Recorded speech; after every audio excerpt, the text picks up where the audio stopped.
Overall मैं समझता हूँ कि कोयटा ग्लैडिएटर्स ने थ्रू आउट द टूर्नामेंट बहुत अच्छी क्रिकेट खेली है। इनिशियली हम 2 मैचेस जरूर हारे थे, लेकिन हर मैच में किसी ना किसी इंडिविजुअल प्लेयर ने परफॉर्म किया और स्पेशली थ्रू आउट जिस तरह हसन नवाज खेला है, वाज आउटस्टैंडिंग। मोइन भाई, हार्ड लक। आप लोग नहीं जीत पाए, पूरा टूर्नामेंट अच्छा खेला, काफी टाइम के बाद आपका टूर्नामेंट अच्छा गुजरा।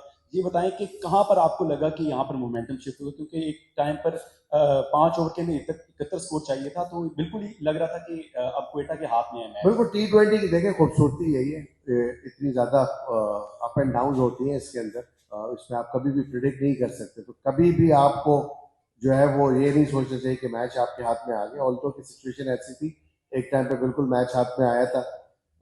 लास्ट 5 ओवर्स के अंदर 70 रन चाहिए थे। इवन जो लास्ट 3 ओवर्स थे उसके अंदर भी अच्छा खासा स्कोर था, बट अनफॉर्चुनेटली प्रेशर को हैंडल नहीं कर सके उस वक्त हमारे बॉलर्स।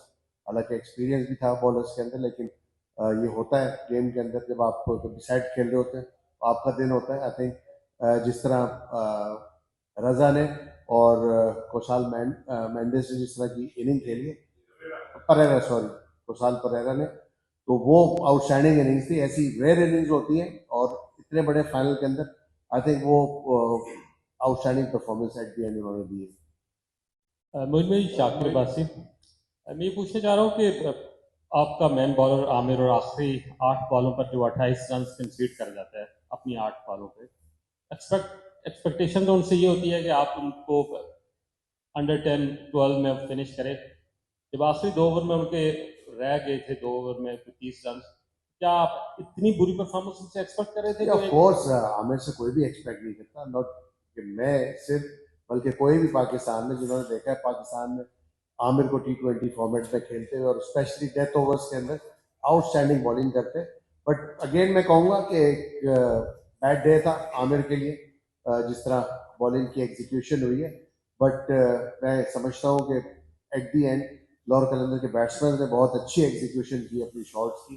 जो सिलेक्शन ऑफ शॉट्स था, जो गैप में जिस तरह खेले और अज्यूम जो कर रहे थे वो मिल रहा था। तो ऐसा होता है क्रिकेट के अंदर, कभी जब आप अच्छी बॉलिंग करते हैं, आमिर ने बहुत दफा हमें मैच जिताए, तो वो जिस तरह अज्यूम करते हैं, इमेजिन करते हैं, तो उस तरह वो बॉल करते हैं। बट गेम है, गेम में आपको पता ही है एक ने जीतना होता है। और I think I am very much satisfied as a coach कि थ्रू आउट हमारे टूर्नामेंट के अंदर हर इंडिविजुअल ने, कोई भी ऐसा प्लेयर नहीं है जिसको हम कहेंगे या राइट ऑफ कर देंगे।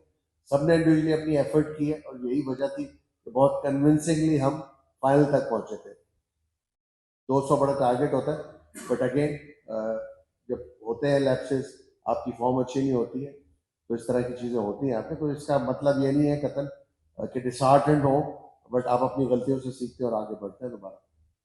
मोइन भाई, एक तो ये बताएं कि सिकंदर रजा के प्रोफेशनलिज्म के ऊपर क्या कहेंगे, क्योंकि टेस्ट मैच खेलकर वो फौरी तौर पर फ्लाइट लेकर आए और मैच से कुछ ही देर पहले ज्वाइन किया लाहौर कलंदर्स को और मैच विनिंग इनिंग खेल दी। इस तरह का प्रोफेशनलिज्म आपने पहले कभी देखा है? क्या कहेंगे इसके बारे में? और दूसरा, बिल्कुल उसको प्रेस करना चाहिए जिस तरह वो आए हैं, और टेस्ट मैच खत्म हो गया था और जल्दी खत्म हो गया, फ्लाइट भी मिल गई।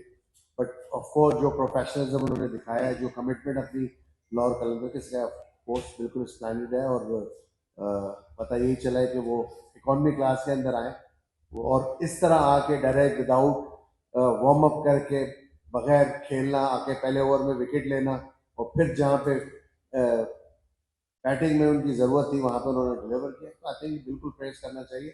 यही प्लेयर्स की कमिटमेंट होती है, ये पॉजिटिव होते हैं प्लेयर्स के, जिससे प्लेयर्स का ग्राफ और ऊंचा जाता है।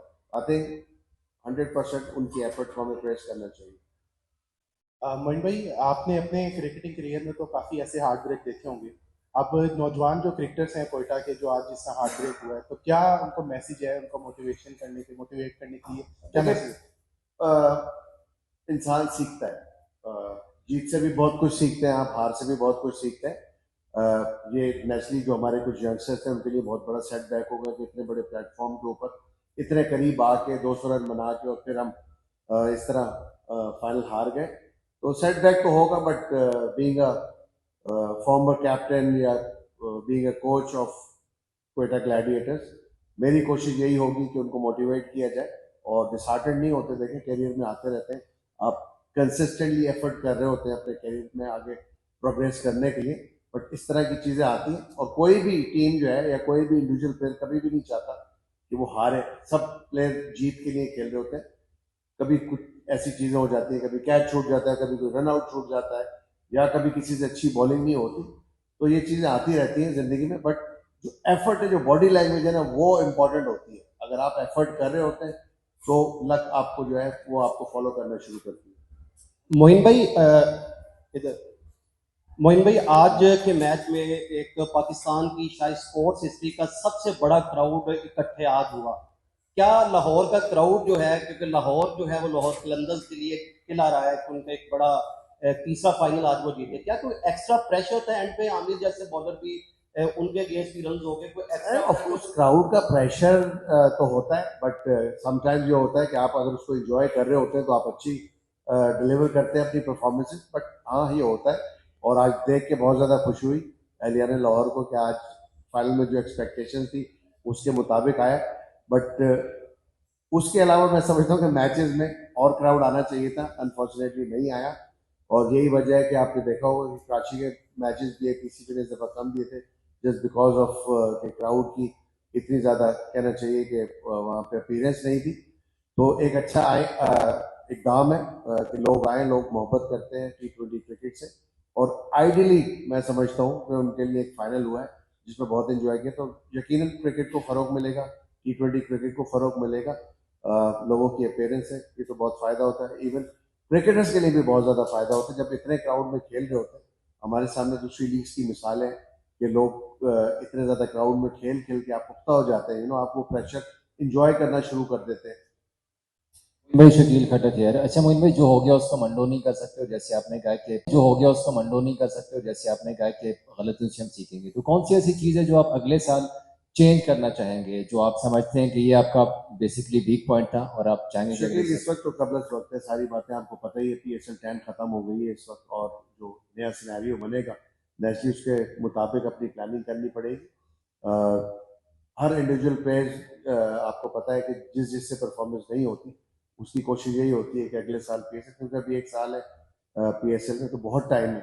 नेचुरली वो जो प्लेयर्स की फॉर्म होती है वो बहुत इंपॉर्टेंट होती है।